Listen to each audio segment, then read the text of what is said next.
y se producen muchos errores diagnósticos, ¿no? En el momento en que usted ve la piel inflamada, es muy frecuente que el médico nada más diga, bueno, es evidente, se trata de una celulitis, punto, nada más, no hay nada más que hacer, no hay nada más que diagnosticar, ¿ya?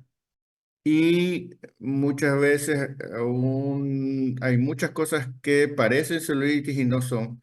Y hay otras veces en que hay celulitis, pero hay algo más aparte de la celulitis. Entonces, cuando hay celulitis, no podemos nada más quedarnos en ese diagnóstico. Tenemos que ver más cosas, ¿no? Entonces, comencemos por decir que cuando hay una celulitis o cuando usted piensa que hay una celulitis, cuando parece haber una celulitis, usted tiene que comenzar haciendo diagnóstico diferencial dependiendo del lugar en donde estamos, ¿no? En donde está la lesión. Entonces, si la lesión está en el cuero cabelludo, usted tiene un niño con el cuero cabelludo, tiene una lesión que parece ser una celulitis, tiene algo inflamado ahí que parece celulitis, entonces comience por pensar estas cosas. A lo mejor es una infección micótica como una tiña en la cabeza se llamaría una tiña capitis, ¿no verdad? Una tiña de la cabeza. O un querión de Celso. No sé si ustedes vieron lo que era querión de Celso en micología. ¿Mm? ¿No? Bueno, igual ya vamos a ver imágenes. Una infección parasitaria como las miasis. ¿Saben lo que es miasis? ¿Mm? ¿Miasis? ¿No? Eh, Miasis. es por larvas de mosca, creo. Correcto. Entonces, una infestación sería en este caso, ¿no? Una infestación por larvas de mosca, efectivamente. Una infestación por larvas de mosca. Ahora, eh,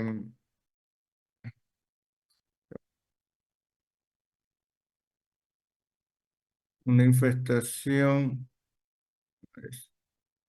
ya. Una infestación por larvas de mosca, efectivamente. ¿No? Eso es una miasis.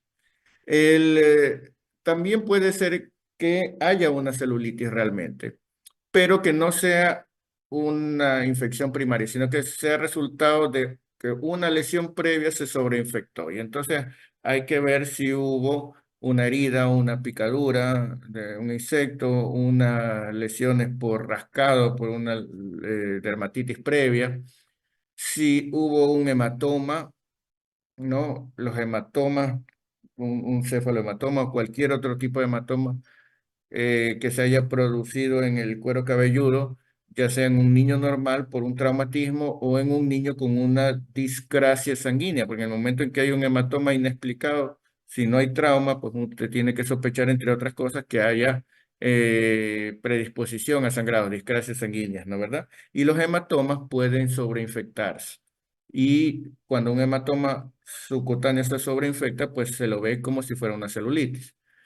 Y la aplasia cutis congénita, que es en el recién nacido, el niño nace sin un pedazo de piel, ¿no? O con un pedazo de piel tan atrófica que prácticamente ya está, se ve el tejido celular subcutáneo, que hay que darse cuenta en el examen físico del recién nacido, hay que darse cuenta apenas nace, porque si no se da cuenta en ese momento, después usted no va a estar seguro si eso fue congénito, una plasia cutis, o si el problema es que sufrió un traumatismo o una herida y eso, ¿no? Y muchos padres cuando ven una plasia cutis piensan que es que al niño lo hirieron, ¿no? Le cortaron o le pasó algo. Cuando hay un cuerpo extraño, y un cuerpo extraño puede ser después de un traumatismo que le haya quedado una astilla de madera o un pedacito de una planta o un pedacito de un vidrio, algo metido allí como cuerpo extraño le va a hacer que se inflame alrededor, ¿no verdad? Y lógicamente la celulitis va a ser solamente la manifestación secundaria. Y por supuesto, cuando hay infestaciones por parásitos como los piojos, ¿no? Entonces, miren aquí, ustedes ven eso, una zona enrojecida en el cuero cabelludo con alopecia parcial, ¿no? El pelo quebradizo, caído en la mayor parte. Entonces, ustedes, ahí, ¿cuál sería el diagnóstico más probable?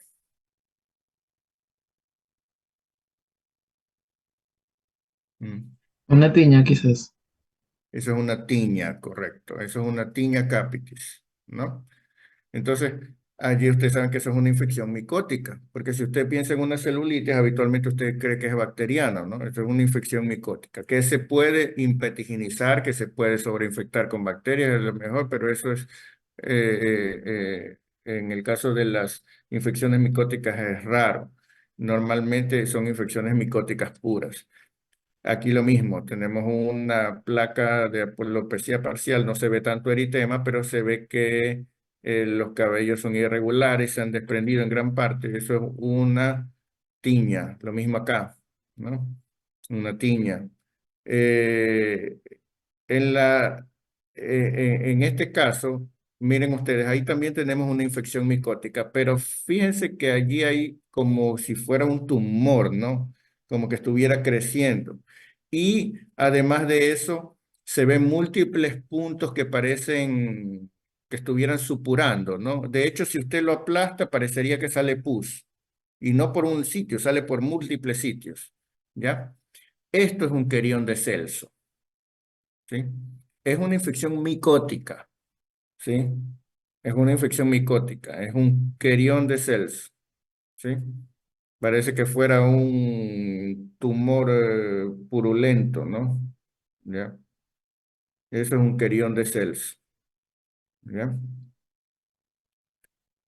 Lo mismo acá. Entonces, hay que diferenciarlo de una celulitis, ¿no? ¿Y el querían por qué se Entonces, produce? Perdón. ¿ah?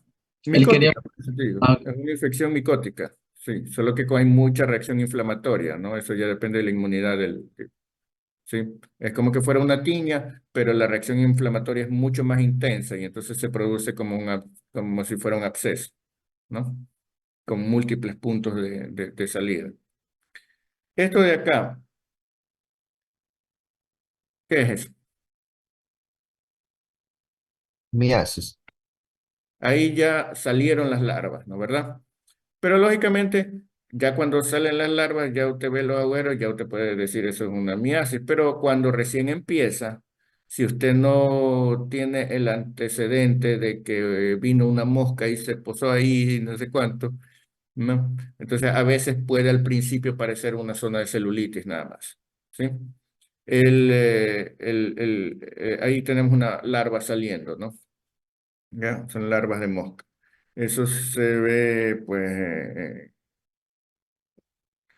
es más frecuente cuando usted ve en lugares selváticos, ¿no? Pero lógicamente en cualquier lugar donde haya moscas puede haber, ¿no? O sea, sí se ve aquí también, ¿ya? Esto es una aplasia cutis, ¿ya?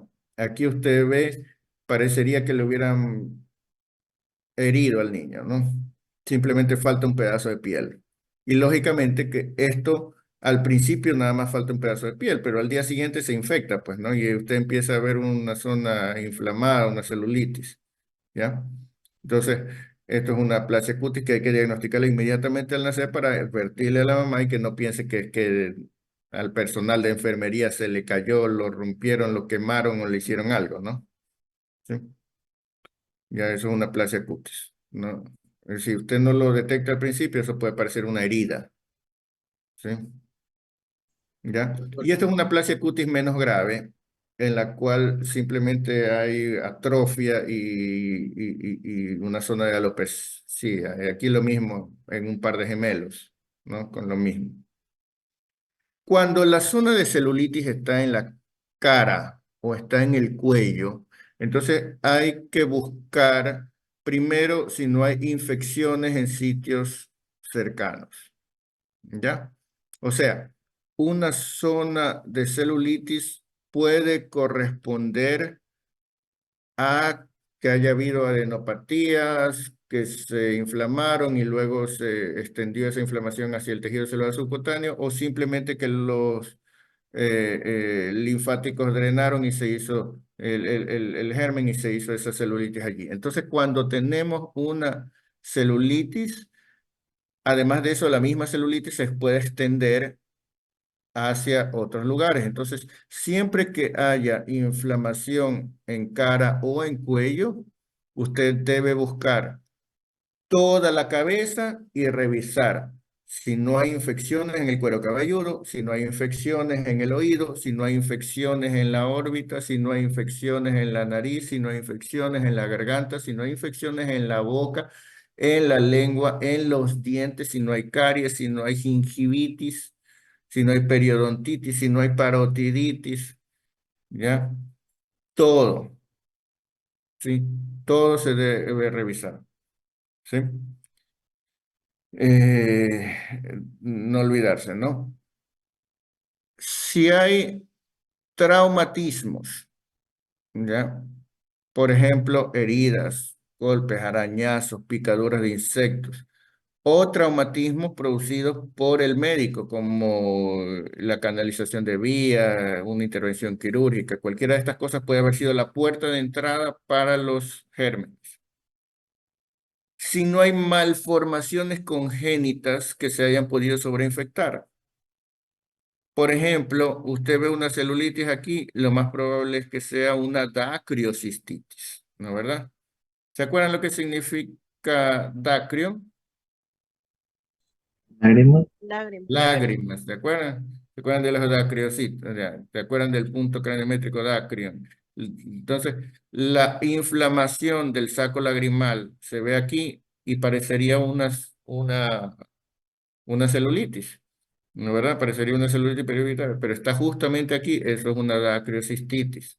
Lo mismo si está acá, puede ser el resultado de la inflamación de la invaginación en una fístula preauricular o acá en una fístula branquial, ¿sí?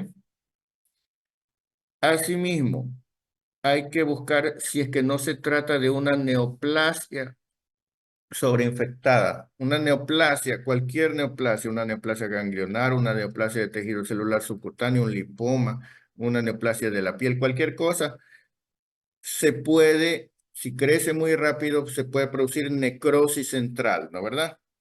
Ustedes saben que cuando hay un crecimiento muy rápido, tiene que haber una neoformación de vasos sanguíneos para alimentar ese tumor. Si el crecimiento es muy rápido, puede ser que los vasos sanguíneos no alcancen a alimentar el centro del tumor, entonces se necrosa el centro y cuando se necrosa el centro se puede infectar, ¿ya? Entonces eso puede hacer que se manifieste primero como una celulitis, ¿ya? En algunos casos, las aparentes celulitis en realidad son infecciones por anaerobios, actinomicosis o escrófulas de tuberculosis, ¿ya? Que son también patologías que se parecen mucho visualmente a veces a una celulitis, ¿no?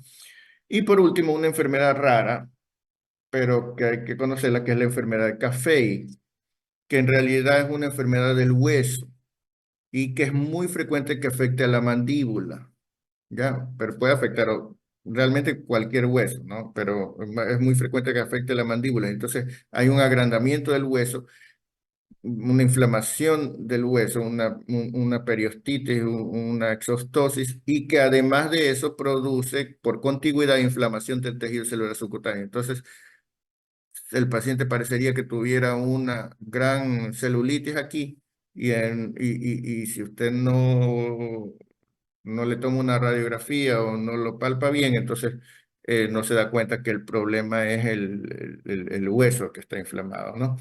¿Qué es esto?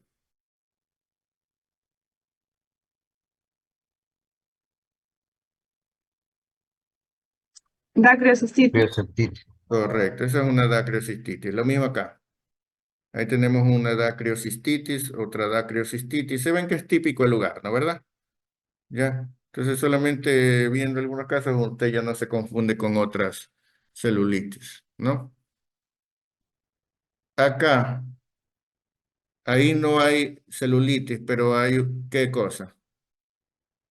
La fosita preauricular. Hay una Fosita fosita preauricular. preauricular, ¿no? ¿Verdad? Lo mismo allí. ¿Sí ven? Hay una fosita preauricular.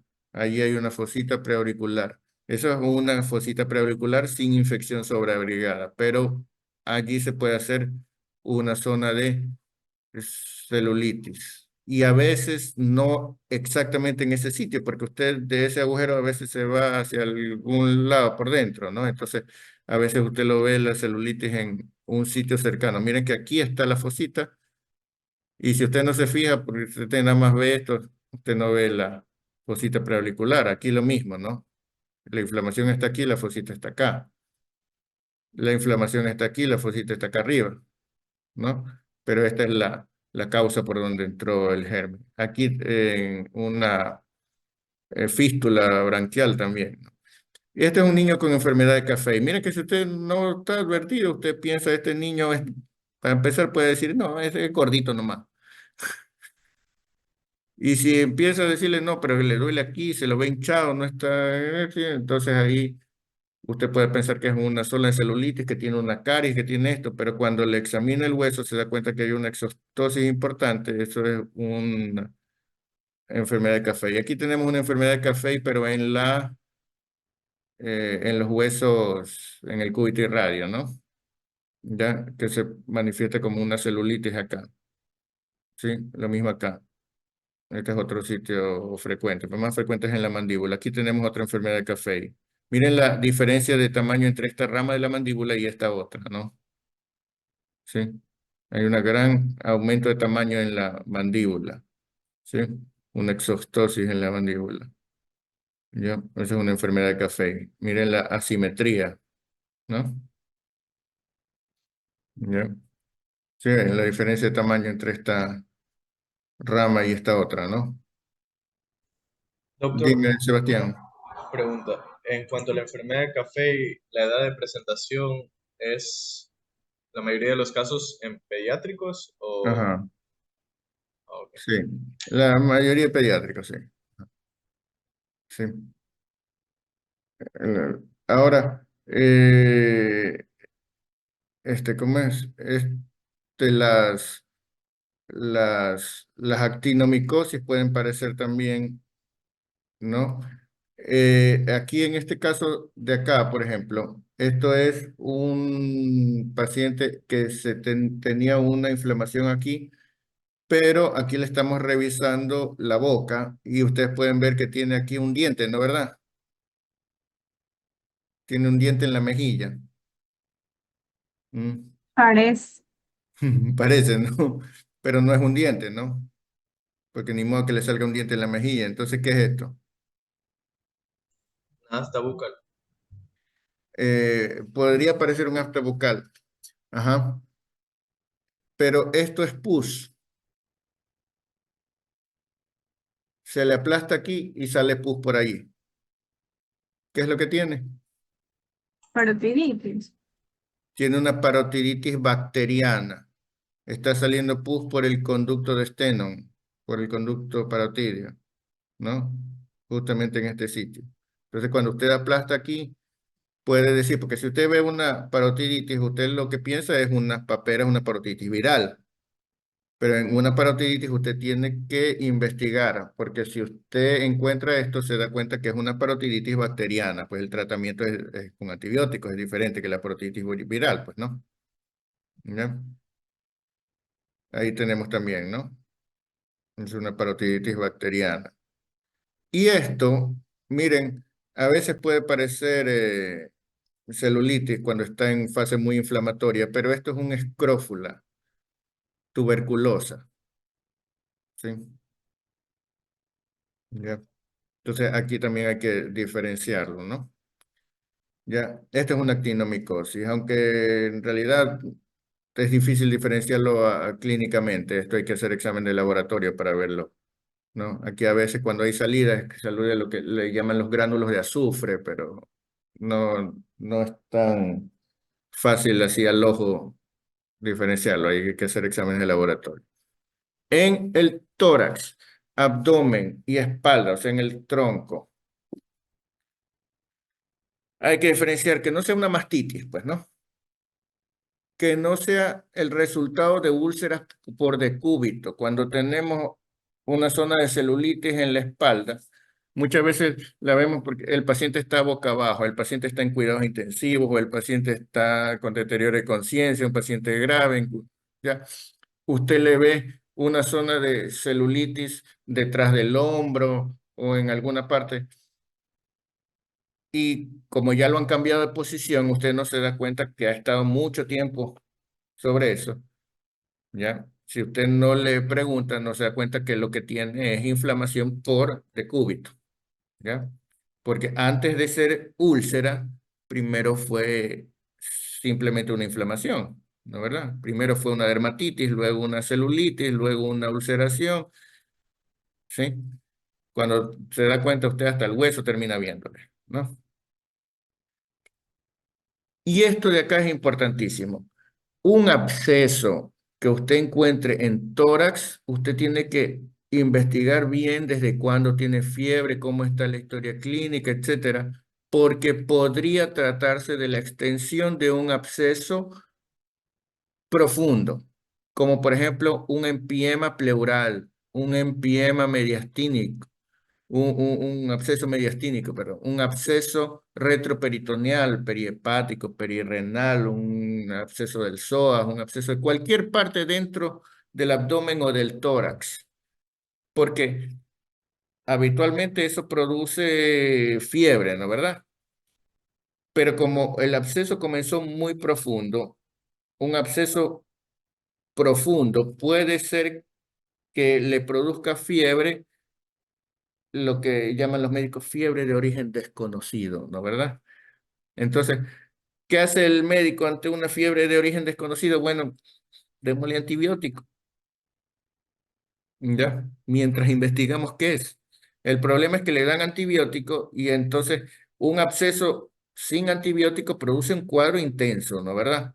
Produce un cuadro escandaloso, pero con antibiótico no se muere, pero tampoco se cura y entonces se cronifica, se hace, pasa mucho tiempo. Entonces tiene fiebre, fiebre, fiebre, fiebre, siguen dándole antibióticos, siguen dándole antibióticos, siguen investigando y cuando se dan cuenta empieza a enrojecerse la piel y entonces dicen, ah, tiene una celulitis, ¿ya? Pero resulta que el absceso era más profundo y disecó hasta la piel, ¿ya? Entonces si usted no hace el estudio de laboratorio no se da cuenta, ¿sí?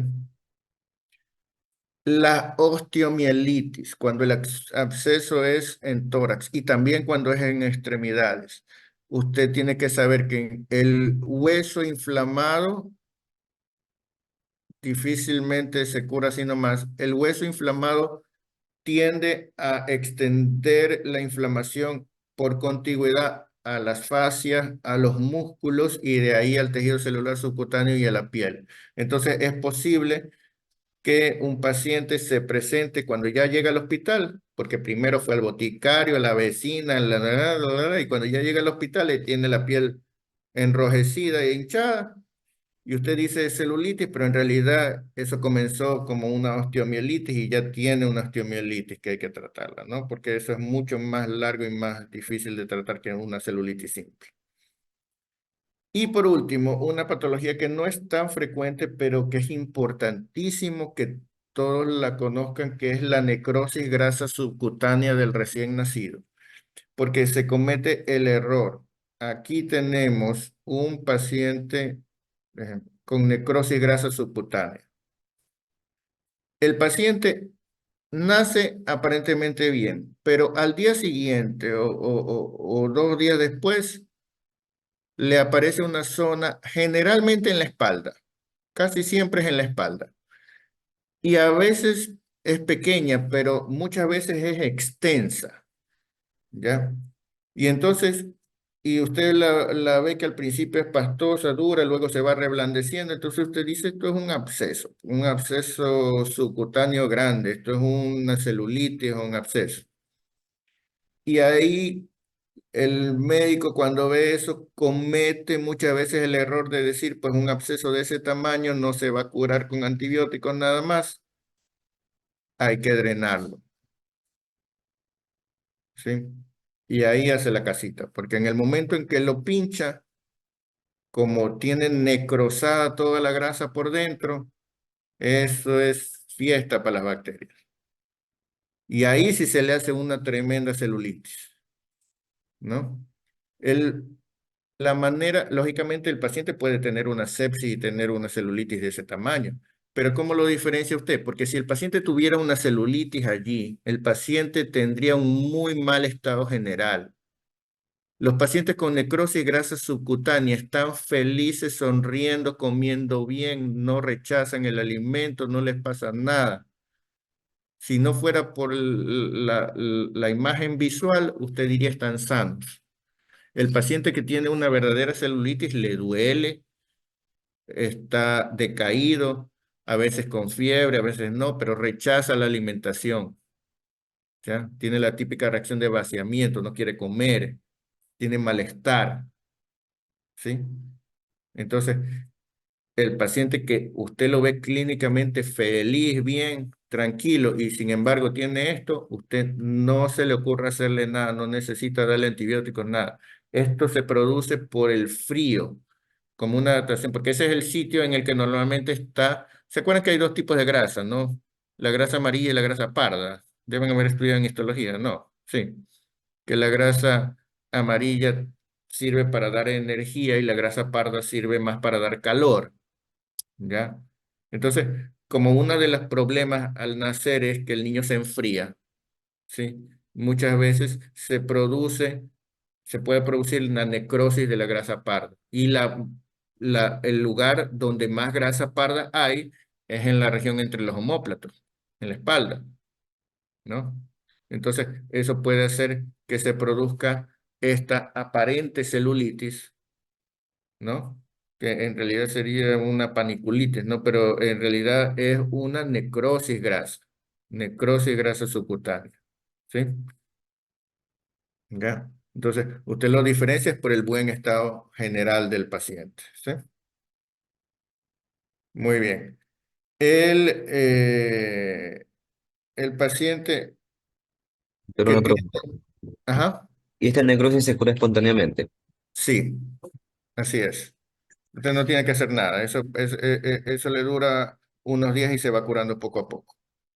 Ajá. Porque simplemente se reabsorbe el tejido necrosado, ¿no? Es reemplazado por el otro tejido nuevo, ¿ya? Lo importante es no infectarlo, ¿ya? No empezar así que entonces vamos a ponerle crema y vamos a hacerle masaje y vamos a, a drenar a ver el absceso. No, lo que tiene que hacer es no hacer nada, ¿sí?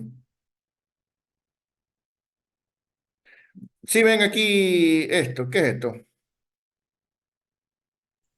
Mastitis, pues. Mastitis. Eh, en el momento en que ven esto, usted inmediatamente sospecha mastitis.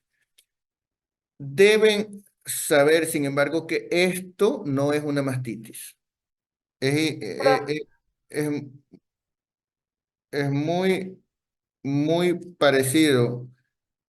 Esto es simplemente un agrandamiento de la glándula mamaria por, ¿a qué se deberá? Atrofia de la glándula mamaria por los hormonas de la mamá que le pasó otra vez. Muy bien, por paso de hormonas maternas, ¿no verdad? Entonces, cuando encuentran esto, tienen que diferenciar si realmente hay mastitis o si solamente es agrandamiento, ¿no verdad? Entonces, aquí no hay mastitis, aquí tampoco hay mastitis, ¿sí? Miren, no hay mastitis, aquí tampoco hay mastitis, aquí hay mastitis, ¿sí? Aquí hay mastitis. En este caso, si es hormonal, si es una niña, podría salir leche. Una de las. Puede, incluso, sí, puede salir leche, que le dicen la leche de brujas. Ajá, sí, puede salir leche. Lo importante en estos casos es informar bien al padre o a la madre que no lo estén manipulando, porque precisamente las mastitis suelen hacerse por tratar de extraerle la leche, por tratar de, ¿cómo es? De sacarle eso que está mal, que le va a hacer daño. Precisamente por manipulación es que se suelen hacer las mastitis, ¿no? Muy bien.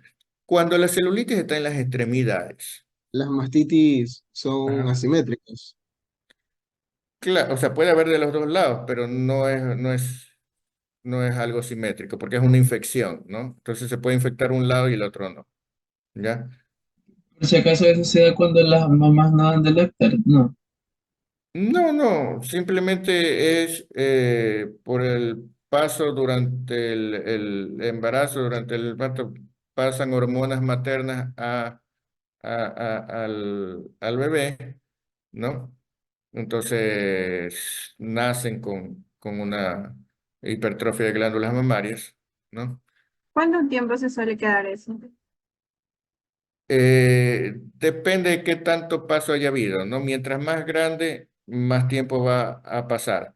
Pero habitualmente dentro de las primeras semanas ya va cediendo, ¿no? Ah, y como es hormonal, la leche no se No, corta. usted le da leche materna igual. Ah, ya. Sí, usted tiene que dar, eso no es contraindicación para lactancia materna, ¿no?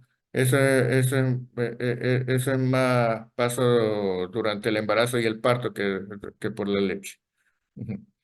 Bueno, las extremidades. Cuando la celulitis está en las extremidades, usted tiene que diferenciar, pues lo primero, como en otras partes, que no se trate de algo con una lesión previa, ¿no? ¿Verdad? Picaduras de insectos, mordeduras de animales, ¿no? Porque a veces pasa, ¿no? Si el paciente no le refiere, ¿no? Imagínese que sea un bebé, que sea un lactante, alguien que no le va a decir qué le pasó, ¿ya?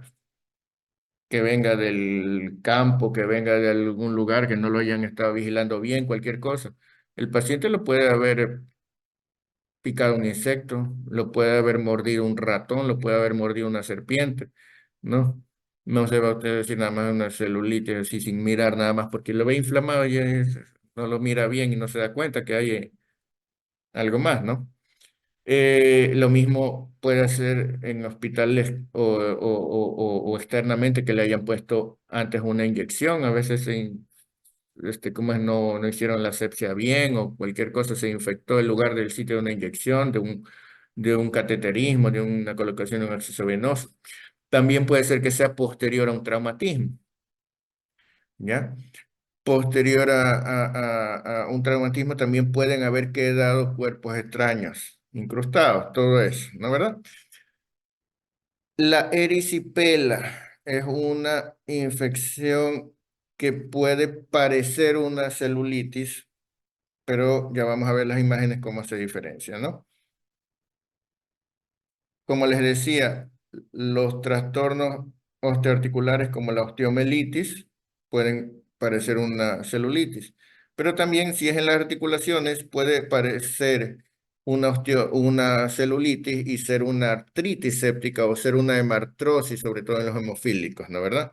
¿Se acuerdan cuando yo les decía ensangrados, no? Los trastornos de la marcha. ¿A qué me refiero con esto? Cuando tenemos una celulitis en el pie, sobre todo si es en la planta del pie, pero también si es a los lados o en alguno de estos sitios. Hay que revisar la marcha previa, ¿no? Hay que preguntar en la historia clínica cómo caminaba el niño. Porque si el niño tenía una malformación congénita, qué sé yo, un pie torcido, un pie equinovaro, un pie equino, un pie varo, un pie valgo, un genuvaro, un genuvalgo. Si el niño tenía una marcha, si cojeaba, tenía una displasia de cadera o cualquier alteración neurológica, una hemiplegia, una cosa de esta, algo que haga que no camine bien o que el pie no se asiente correctamente. Entonces, puede ser que esté haciendo demasiada presión sobre algún lado del pie y eso es lo que le haya causado la celulitis. Y también si es que ha tenido una alteración sensitiva, que el paciente no siente y entonces eso hizo que no se dé cuenta que tiene mucho tiempo aplastado o que se hirió y nunca se dio cuenta o ya, y entonces eso le produce acá la celulitis. ¿Estamos claros? Ya. Entonces, si hay una lesión en el pie, usted busque si no hay malformaciones o alteraciones neurológicas que le produzcan, que le hayan producido trastornos de la marcha. ¿Sí? En el caso de los adultos, ustedes se acuerdan que el del pie diabético, ¿no? El típico pie diabético. Puede comenzar pareciendo una celulitis, pues en los niños también cualquier insuficiencia vascular periférica no suele ser por diabetes, pero puede ser una insuficiencia vascular periférica por una vasculitis, por un síndrome de Raynaud, puede ser una trombosis, puede ser cualquier cosa, un trastorno de trombosis venosa, etcétera. Cualquier cosa que le produzca una insuficiencia vascular puede predisponerle a que tenga una celulitis. Esto es la diferencia clásica. Lo que estamos viendo arriba es una celulitis, aunque se ve que no es grave, no es una celulitis más bien leve. Pero lo de abajo no es una celulitis, lo de abajo es una erisipela, ¿no? ¿Y cómo la diferencia usted? Por los límites. Una celulitis tiende a ser más difusa. Una erisipela tiene el borde muy bien definido. Miren una erisipela. Usted puede decir hasta aquí está enfermo y aquí está sano. ¿Ya? Una celulitis no, pues una celulitis va pasando poco a poco de enfermo a sano, ¿no? ¿Verdad? Entonces, así usted lo diferencia la erisipela. Esa es una erisipela, ¿sí? Entonces, ese borde bien definido es lo que hace que usted diagnostique erisipela en vez de celulitis. Este es otro sitio en el que puede haber, porque la erisipela tiene los lugares más frecuentes son este y este de acá, las mejillas, ¿no? ¿Ya? A veces se ve también la erisipela ahí. Me parece un eritema infeccioso. Puede parecer, sí, puede parecer eritema infeccioso. A veces incluso hay que hacer estudios de laboratorio, pues, ¿no? ¿Ya? Entonces, estos son todos